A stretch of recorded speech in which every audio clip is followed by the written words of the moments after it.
Olá, me chamo Moisés, sou atuário interno da Fundação Elos e vou estar apresentando o resultado da avaliação atuarial do exercício de 2022 do Plano BD-CGTE. Então, nós iniciamos esse primeiro slide com a estatística populacional desse plano, onde nós temos 128 participantes ativos, 363 aposentados e 111 pensionistas, o que dá um total de 602 participantes nesse plano. No próximo slide, a gente traz os fatos relevantes que ocorreram no exercício de 2022. O primeiro deles é a alteração de taxa de juros, onde a gente passou de uma taxa de 4,62% em 2021 para uma taxa de 4,99% em 2022. É uma alteração significativa, o que trouxe um impacto positivo para o plano de 33,6 milhões. Lembrando, então, quando a gente tem uma elevação na taxa de juros, ela reduz os nossos compromissos futuros com pagamento de benefícios trazidos a valor presente. Então, a elevação de taxa de juros, ela é positiva para o plano. Outro fato relevante que nós tivemos em 2022, foi o plano de equacionamento do exercício de 2021. O Conselho Deliberativo da Fundação aprovou em novembro de 2022 o equacionamento do valor mínimo de déficit desse plano. Então, o valor mínimo identificado lá no encerramento de 2021 tinha sido de 53,6 milhões. Então, esse era o valor mínimo a ser equacionado. Contudo, em 2022 entrou em vigor a Resolução CNPC 55. Essa resolução CNPC 55 ela dava um tratamento específico para os resultados, para os planos de equacionamento que iriam ser aprovados em 2022. O que essa resolução dizia? Que os planos que tinham títulos públicos marcados a mercado e que tiveram uma perda decorrente da elevação da taxa de juros entre 2021 e 2022, esse valor da perda ele poderia ser deduzido do valor do déficit e postergado o seu equacionamento. Então a gente elaborou alguns estudos em conjunto com a nossa consultoria de investimentos e a consultoria atuarial e identificamos que o resultado da perda foi apurado em 22 milhões. Ou seja, dos 53,6 milhões que era necessário a gente equacionar, a gente deduziu esses 22 milhões que identificamos dessa perda dos títulos marcados a mercado. Então, o valor equacionado aprovado pelo Conselho Deliberativo foi de 31,9 milhões, ou seja, menor do que o valor que era obrigatório ser equacionado. Então, ele foi postergado de 2021 para 2022. O prazo de equacionamento é de 19,4 anos, ou seja, 232 meses, sendo 50% de responsabilidade do déficit para a patrocinadora e 50% de responsabilidade para os participantes e assistidos do plano. Isso dá um total de 15,9 milhões para cada uma das partes. Nesse próximo slide, a gente traz as possibilidades de resultado de um plano na modalidade de benefício definido. Então, nós temos a primeira situação que seria um equilíbrio. Então, quando nós temos nosso patrimônio de cobertura igual às nossas provisões matemáticas. Então, patrimônio de cobertura é todo os recursos que a entidade tem e as provisões matemáticas são todas, o nosso compromisso futuro com pagamento de benefícios. Tá? Então, quando a gente tem o patrimônio de cobertura igual às provisões matemáticas, a gente tem um plano em equilíbrio, e é isso que a gente deseja nesse plano. O superávit, então a segunda situação, ocorre quando a gente tem um patrimônio de cobertura que ele é maior do que as nossas provisões, ou seja, a gente tem mais patrimônio do que compromissos futuros com pagamento de benefícios. Essa diferença entre o patrimônio e as provisões é o superávit do plano. Então, seria um excesso de recursos existente no plano. E nós temos a terceira situação, que é um déficit que ocorre quando o patrimônio de cobertura do plano ele é inferior às provisões, ou seja, nós temos mais compromissos futuros com pagamento de benefícios do que patrimônio no plano. Então, essa diferença é o que a gente chama de déficit. Então, nesse slide agora a gente tem o resultado do plano no exercício de 2022. Esse plano apresentou um patrimônio de cobertura de 379 milhões. As provisões matemáticas tiveram um total de 454,7 milhões. A diferença entre o patrimônio de cobertura e as provisões matemáticas é o que a gente chama de resultado contábil.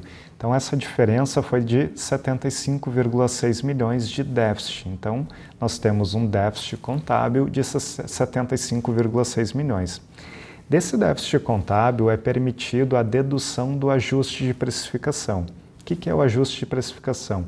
Ele é a diferença entre as taxas dos títulos públicos que estão marcados na curva, ou seja, que nós vamos levar até o vencimento, e a meta atuarial do plano. Então, trazendo para um exemplo prático, vamos supor que a entidade tenha comprado um título público com vencimento em 2050 com uma taxa de inflação mais 6% de rentabilidade ao ano.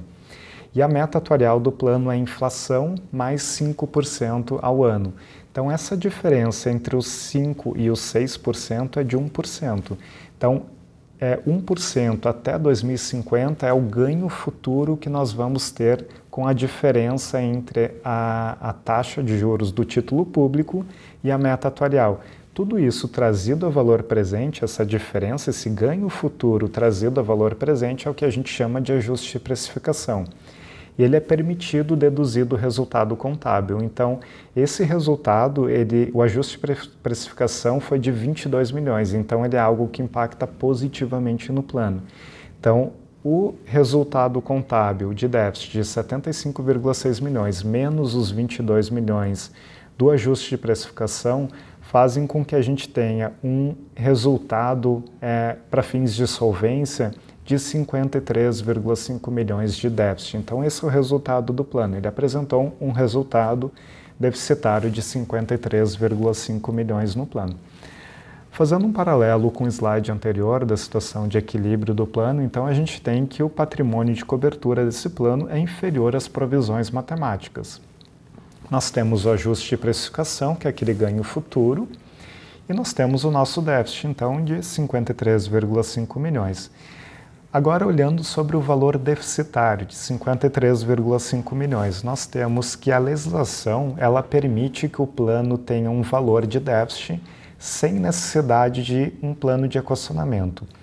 Esse limite ele é calculado de acordo com alguns conceitos técnicos, não vou trazer aqui para não deixar muito complicada a apresentação, mas ele tem uma relação com a maturidade do plano. Tá? Então, de acordo com a legislação, esse plano pode ter 37,2 milhões de déficit em 2022, sem necessidade de equacionamento. Como a gente viu, o nosso resultado ele superou esse limite. Então, o nosso resultado foi de 53,5 milhões, superando então em 16,3 milhões o nosso limite de déficit técnico no plano. Qual a conclusão, então? Que é necessário uma ação com a implementação de um plano de equacionamento no exercício de 2023 para equacionar esse valor de 16,3 milhões que superou o nosso limite de déficit técnico. Então, contemplando no mínimo esse valor, no mínimo os 16,3 milhões. Nesse slide eu vou apresentar para vocês a variação do patrimônio de cobertura e a variação das provisões matemáticas comparando o exercício de 2021 com o exercício de 2022. Então aqui a gente observa que tem uma variação bastante positiva aqui no nosso patrimônio de cobertura, quando a gente compara 21 com 22, sendo explicada principalmente pelo retorno de investimentos e pelo equacionamento do déficit de 2015, que ele trouxe, sendo reconhecido no ativo, ele fez com que o patrimônio de cobertura desse plano se elevasse. Então aqui a gente teve uma rentabilidade de 7,51% de retorno de investimentos ao longo de 2022, contra uma meta de 10,87%, ou seja, nós obtivemos um retorno que ficou abaixo da meta atuarial. Nesse slide a gente tem a variação do passivo, então aqui a gente observa uma redução no valor do passivo. E o que explica essa redução no valor do passivo? A gente, como demonstrei inicialmente, como fato relevante, a gente teve alteração na taxa de juros, a gente elevou a taxa de juros desse plano, ou seja, a nossa expectativa futura de rentabilidade ela foi elevada. Isso impacta positivamente o plano porque ele reduz os compromissos futuros com pagamento de benefícios, porque a gente espera que vá ter uma rentabilidade maior ao longo dos próximos anos. Nesse slide agora a gente tem a evolução do resultado de 2021, que é a coluna cinza mais à esquerda, para o resultado em 22, que é a nossa coluna cinza mais à direita. Então a gente passou de um resultado deficitário de 94 milhões em 2021 para um resultado deficitário de 53,5 milhões em 2022. Tem fatores que contribuem positivamente e negativamente ao longo do exercício de 2022 para justificar essa alteração que ocorreu. Então, para o lado das perdas, a gente tem a meta atuarial do resultado contábil impactando em 9,6 milhões. E o que é a meta atuarial do resultado contábil? É o quanto de déficit que é gerado pela própria existência do déficit. Quando a gente não equaciona, quando a gente não aprova um plano de equacionamento no valor integral, mas só no valor mínimo, vai ficar um resíduo de déficit. Então, esse resíduo que fica, ele vai gerar um novo déficit. Então, esse novo déficit gerado impactou 9,6 milhões. Nós tivemos também a rentabilidade abaixo do projetado, com um impacto de 10,3 milhões, como mostrei nos slides anteriores. Nós tivemos uma rentabilidade que foi inferior à nossa meta atuarial, isso trouxe um resultado negativo. Variações diversas aqui com 3,8 milhões, então aqui é o próprio comportamento do plano, trouxe um resultado negativo de 3,8 milhões. E o ajuste de precificação impactou negativamente 4,7 milhões.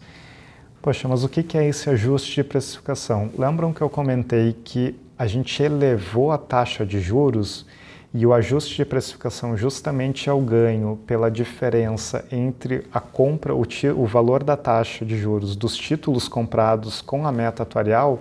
Quando a gente eleva a meta atuarial, a gente reduz essa diferença, ou seja, esse ganho futuro ele acaba reduzindo um pouco. Então isso traz um resultado negativo de 4,7 milhões. Em contrapartida, a gente tem um resultado positivo de 33,6 milhões com a alteração da taxa de juros. Então, a gente tem um resultado positivo de 33,6 e um resultado negativo pela alteração de taxa de juros de 4,7. O saldo é bastante positivo, né?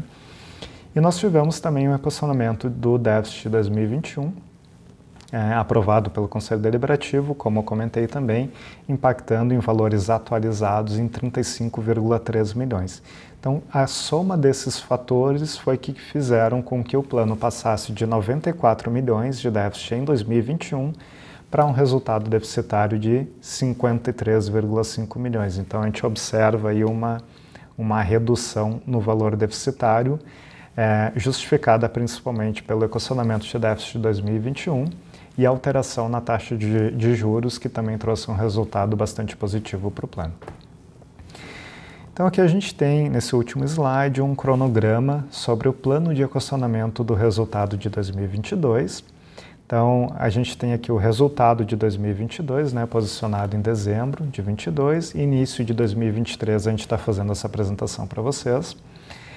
Até o final do exercício de 2023, o Conselho Deliberativo da Elos precisa aprovar um plano de equacionamento, contemplando aquele valor que ficou acima do limite, e até abril de 2024 será dado início ao novo plano de custeio.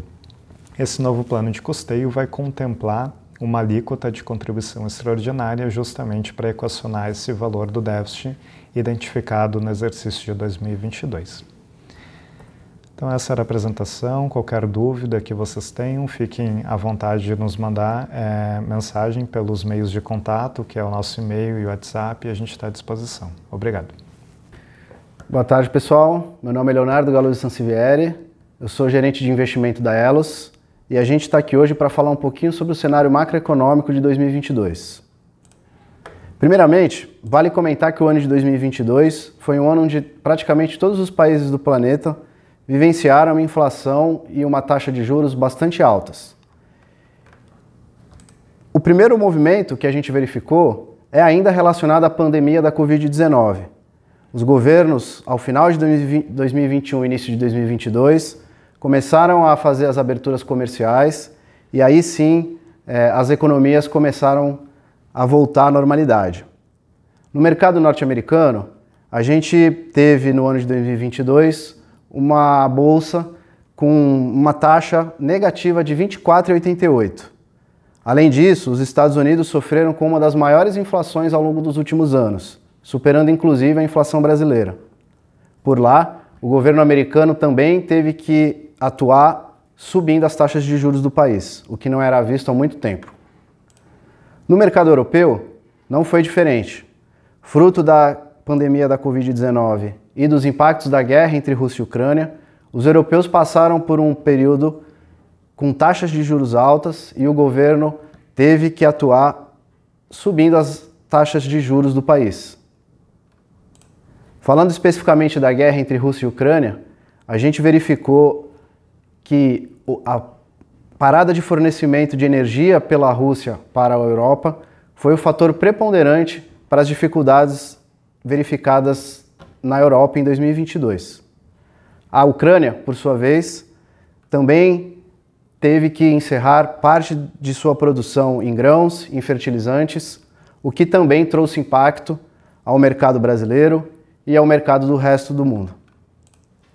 Falando sobre o Brasil, tivemos o ano de 2022, onde as taxas de juros tiveram uma escalada bastante alta a partir de fevereiro de 2022. As taxas iniciaram o ano em torno de 8% e encerraram com uma taxa de 12% aproximadamente. Isso foi necessário para que o governo conseguisse controlar a inflação, que em meados do ano atingiu o patamar de 11,89. Apesar disso, o IPCA em 2022 encerrou em torno de 6%. Quando a gente observa os principais indicadores financeiros em 2022, a gente verifica um CDI com taxas de 12%, o Ibovespa, que é um indicador relacionado à Bolsa Brasileira, com um retorno no exercício de 4,69%, e o PIB brasileiro com um crescimento de apenas 2,9%. Esse cenário fez com que a gestão dos investimentos fosse bastante complexa e desafiadora para os fundos de pensão. Bom, pessoal, agora a gente vai falar das melhorias que implementamos na carteira de investimento da Elos ao longo de 2022. O primeiro destaque é a criação de 2 fundos exclusivos geridos pela Elos para que possamos concentrar as alocações em renda variável e multimercado em veículos específicos. Desta forma, todos os planos terão as mesmas alocações tanto no segmento de renda variável como de multimercado. Outro destaque foi a diminuição de risco dos planos BDs, uma vez que aproveitamos as altas taxas de juros e compramos NTNBs com taxas acima da meta atuarial para marcação na curva. Este movimento traz menos volatilidade para as cotas do plano e auxilia na busca pela meta atuarial. Outro destaque foi a consolidação dos investimentos no exterior, onde todos os planos passarão a fazer investimento por meio do mesmo veículo. Além disso, concluímos no final de 2022 a seleção de um novo fundo para a gestão dos caixas dos planos de benefício. Esse fundo de renda fixa, além de ter baixo custo, ele auxilia na dinâmica de pagamentos e recebimentos dos planos. Um outro destaque foi a alteração da consultoria de investimento, que, ao longo de 2022, pôde agregar no nosso dia a dia tecnologias como sistemas e apresentações para os nossos órgãos colegiados. Por fim, vale destacar o início da implementação do novo sistema de gestão de investimento. Esse sistema, além de auxiliar na dinâmica da área de investimentos, também trará ao participante maior velocidade na prestação das informações. Por último, pessoal, eu gostaria de destacar que as decisões de investimento da Elos são pautadas pelas melhores práticas de governança. Temos o selo da ABRAP para a gestão de governança de investimentos e todas as discussões contam com a colaboração das áreas técnicas da Elos, da consultoria de investimento, do comitê de investimentos, que tem representantes de participantes assistidos e aposentados, da diretoria executiva e do conselho deliberativo. Agora vamos falar do plano BDCGTE. O plano encerrou o exercício de 2022 com investimentos na ordem de aproximadamente 331 milhões de reais. Como podemos ver no slide, esses recursos estavam na sua maioria, em torno de 72%, alocado no segmento de renda fixa. 20% do plano está investido em renda variável, 4% no segmento de estruturados, 3% no segmento de empréstimos, 1% em imóveis e um pouco mais de 0,2% no segmento de exterior. Importante falar que o segmento de renda fixa do BDCGTE tem em sua composição uma maior parcela em títulos públicos federais marcados a mercado. Isso é importante porque, apesar de ser segmento de renda fixa, essa composição ela tem variação a depender das taxas de juros auferidas no período. Passando para o slide de retorno, podemos observar que o segmento de renda fixa apresentou em 2022 um retorno de 8,7%, inferior ao índice de comparação, que neste caso é o CDI, que foi de 12,37%. Como comentei anteriormente, parte da parcela de renda fixa deste plano está alocada em títulos públicos, cuja marcação traz para o plano uma volatilidade a depender como as taxas de juros estão sendo transacionadas no mercado. Observando a parcela de renda variável, o plano teve um desempenho de 3,31%, quase equivalente ao retorno apresentado pelo índice de referência, que neste caso é o Ibovespa. O segmento estruturado teve um retorno aproximado de 13,5%, muito próximo do índice de referência deste segmento. Ao observarmos o retorno total do plano em 2022, verificamos que a rentabilidade alcançada foi de 7,51%, inferior à meta atuarial do plano. Observando a rentabilidade histórica, percebemos que o plano BDCGTE vem entregando retornos superiores ao INPC e ao CDI, mas abaixo da sua meta atuarial. Importante destacar no slide que o plano BDCGTE foi recebido pela Elos em meados de 2021. Portanto, as ações de melhorias na carteira de investimento encontram-se em curso e, ao longo de 2022, já foram iniciadas com expectativas positivas para o próximo exercício. Muito obrigado, pessoal. Se persistirem dúvidas, peço que entrem em contato com os canais de atendimento da Elos. Obrigado.